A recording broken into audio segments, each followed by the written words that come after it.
Ah yes, Iguana. Acclaim North Studios.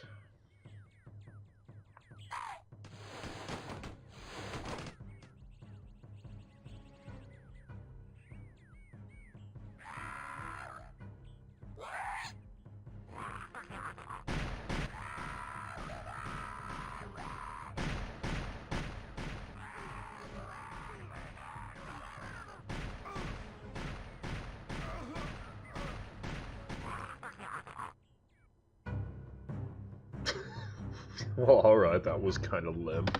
Turok 2, let's do this. Hardcore.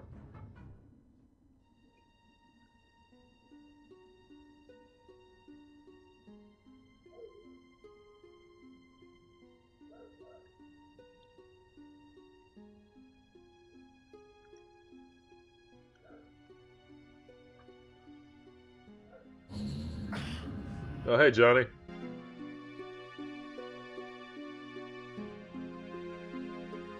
Greetings, Turok. I am Adon. The elders of the Lost Land, known as the Lazarus Concordance, have charged me with the task of guiding you on your quest to stop the Primogen. The Primogen seeks to destroy the 5 energy totems that keep him imprisoned within the wreckage of his light ship. If he succeeds in destroying all 5 Oh my energy God! totems, he will be freed. I'd say we're already too late! The energy unleashed will destroy your universe. You must stop the Primogen, Turok. Protect the energy totems at all costs. You will also be given additional mission objectives as you venture deeper into each of the worlds that you must explore. The Port of Ardia. This once peaceful coastal village has been utterly destroyed by the Dinosaur army under the Primogen's command. Run up! In the hills surrounding the city, the battle wages on as stragglers are hunted down ruthlessly. The dinosaurs are genetically engineered dinosaur hybrids. They are utterly evil and very dangerous. Though they do the Primogen's bidding, the dinosaurs have a more sinister and personal agenda of their own, to see humankind wiped from the face of the earth. Your mission objectives are as follows. Activate 3 distress beacons. Rescue 4 children. Activate the warp portals. Locate the energy totem and defend it at all costs. You know, do the video game thing. Yippee-ki-yay. Why is my mouse not working? There we go. Not that it will really help all that much. At last! A shooter I really like.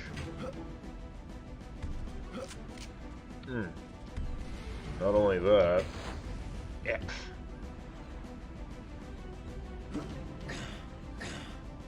There's some great music.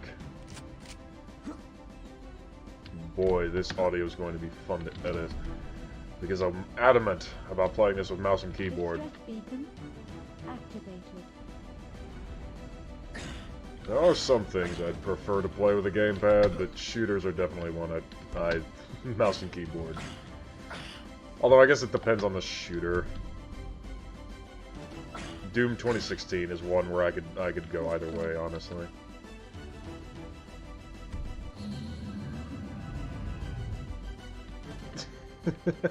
So, I'm recording the display, so I know that's going to show up. I will not be getting all the secret areas, primarily because...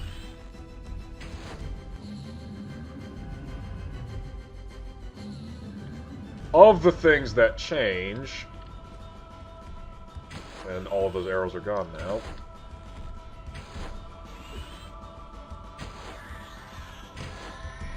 Of the things that change between difficulties, aside from enemy damage, is you, on hardcore, it's the exact same difficulty as hard, except now you cannot get extra lives. Normally there would be the, you know, the life force things from Turok 1. Well, those are back. And normally, there would be a whole bunch of them that you could get around here. However, on hardcore, you only have 1 life to live. Which means, we will be abusing the heck out of save games. Most notably, I actually need to confirm really quickly, because every game just has to be different. What is the quick save button? Quick save is F3 this time. Oh boy. And that weird alien lady is kind enough to inform us that a game has been saved. So, what are the objectives? What are the seeds of evil? Can I pull off some headshots here?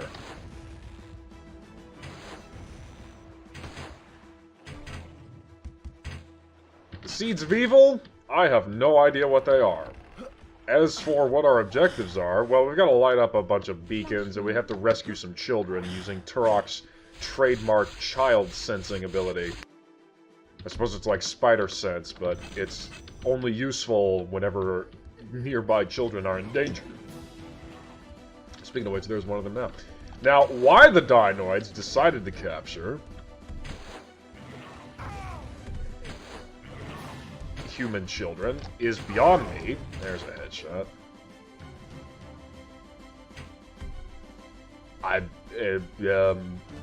You take a pick. But please, don't share what you think.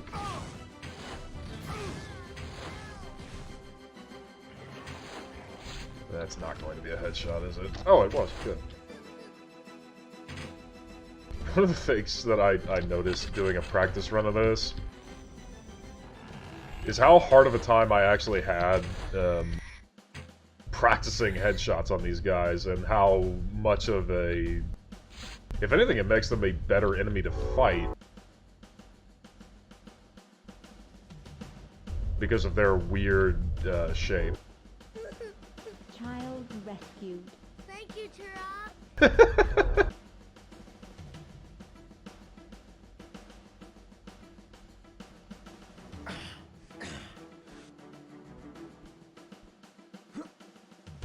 I don't know why, I just find that really silly.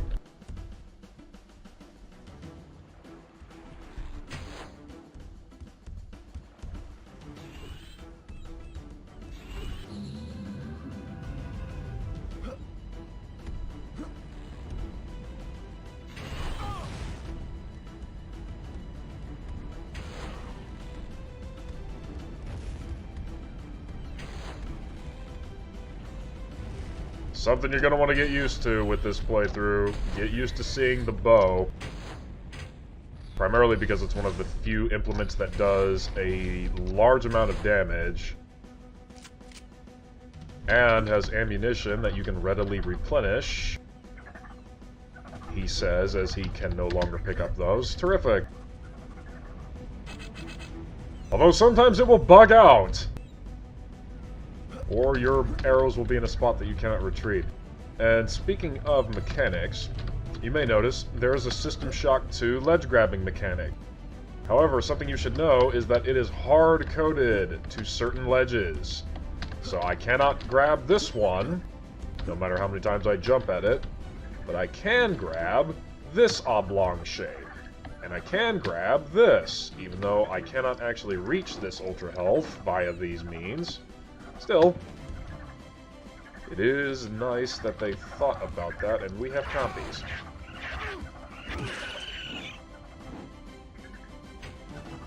Oof. I feel like that guy in Jurassic Park 2 that gets killed by a swarm of them. Any day now. Come on. Oh, it's this door. Well, now you just had to go and make me look like an idiot.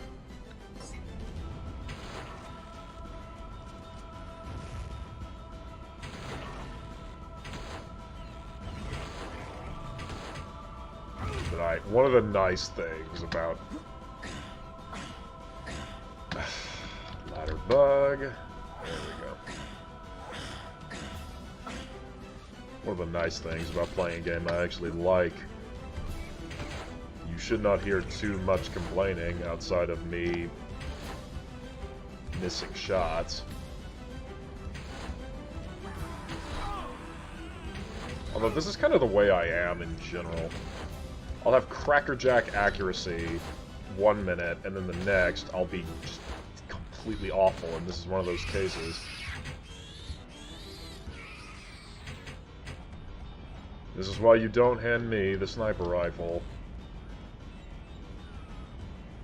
I thought that was a person for a minute.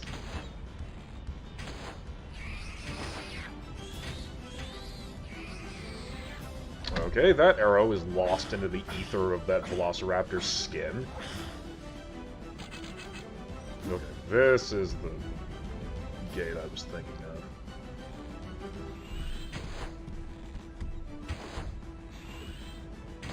So are we to assume that these dinoids are sapient?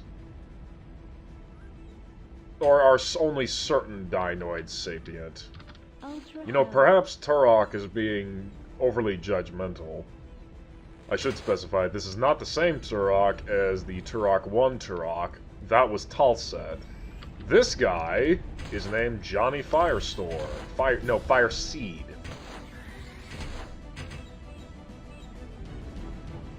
Why, okay, sure. I believe he's from the comic books, actually. He's the, this second Turok. Comic books that I still have not bothered to look up anything about because I'm not a comic book guy. I know there's good stuff out there, but just, not me. If there's any reading that I do, it's going to be the classics. No, it's going to be pulpy stuff. What, comic books aren't pulpy enough? Oh no, they are. I just do not do that much reading these days in general. There we go, there's that shot. That arrow was floating. Oy vey. So how's everyone been, hey? I've been having fun doing my S+ runs of Resident Evil 2. Feel free to date this, even though you can see the time that this video was published. I never understood that concept of any day now. Let's see if I can time this. Almost. It's a bit low. So I'm gonna get a headshot, but alas, it was not meant to be.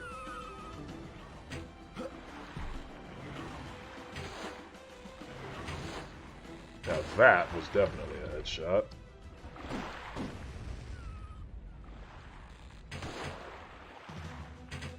And finally we get the shotgun. One of the single most ridiculous looking weapons I have ever seen in a video game, and that's saying a lot. It looks like... That's just kind of codified what it is. It's a double-barreled pump-action shotgun, which is not unrealistic, by the way. That is a real thing that does exist. It's, I think it's the Neosted 2000. So, there is a real double-barreled pump-action shotgun. However, it does not work the same way. It's not, when you fire it, it does not fire both barrels the same way a breech loader does. What it is it's essentially just two shell tubes, duct tape, well, I say duct tape, put together is what they are.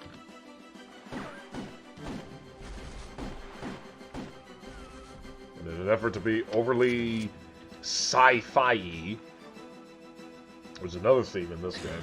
Oh, I forgot. I usually... Ladder glitch. I usually come up with some kind of ridiculous and contrived theme for my LPs. That'll be the theme for this one. I like it. Why do I like it more than Turok 1? How about that? I'll answer it for you right now. It's because it has a lot of improvements. For example, the ability to retrieve your arrows, the ability to switch ammo types, which is something.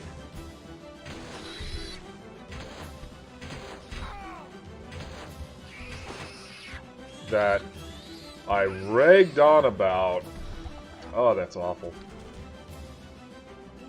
When it came to Turok 1. Whereas here, if you look at the bottom, look at that! I can switch ammo types on the fly. So much better.